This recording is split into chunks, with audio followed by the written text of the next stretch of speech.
Each heat is 2 laps around this U.S. Air Force Boneyard track. TK, take us through it. Pilots launch from the tarmac to the USAF gate, making an elevated right turn to the Google Cloud gate. They then dive through the Dragonfly gate, making a hard left to the T-Mobile gate.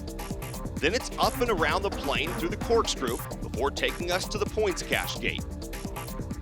Pilots swing around the tail fin to line up for the turbine before taking us through the Algorand vertical U-turn. They swing around another tail fin and through the USAF gate to lap 2 or make a turn towards the finish gate.